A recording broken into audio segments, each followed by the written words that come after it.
प्रधानमन्त्री केपी शर्मा ओलीले कार्यक्रम स्थलमा सम्बोधन गरिरहँदा अहिले भने यो बाहिरको दृश्य हामी देखाइरहेका छौँ। कार्यक्रम स्थलबाट बाहिरिने क्रम एकदमै धेरै रहेको छ। जब प्रधानमन्त्री केपी शर्मा ओली कार्यक्रम स्थलमा आउनुभयो सम्बोधनका लागि, तब चाहिँ मानिसहरूको यो बाहिरिने क्रम अचानक बढेर गएको छ, जुन क्रम रोकिएको छैन। केही समय अगाडि यो अगाडि देखाएको यो गेटमा, यो प्रवेशद्वारमा चाहिँ स्वयंसेवकहरूले रोक्ने कोसिस गरे पनि उहाँहरूले चाहिँ त्यसमा रोक्न सक्नु भएन, स्थानीयहरूलाई रोक्न सक्नु भएन, स्थानीय बाहिरिनु भएको छ। सयौं हजारौं जनताहरू चाहिँ केपी शर्मा ओलीको भाषण, उहाँको सम्बोधन सुन्न छोडेर बाहिरिनु भएको छ। भाइ कहाँबाट आउनु भयो तपाईँ?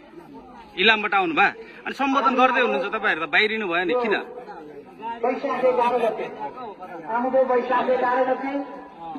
दिदीहरू कहाँबाट आउनु भएको? कहाँबाट आउनु भएको? नम्बकै हो। अनि सम्बोधन गर्दै हुनुहुन्छ प्रधानमन्त्रीले, तपाईँहरू निस्किनु भयो नि, किन? प्रधानमन्त्रीले सम्बोधन गर्दै हुनुहुन्छ, तपाईँहरू निस्किनु भयो नि, किन?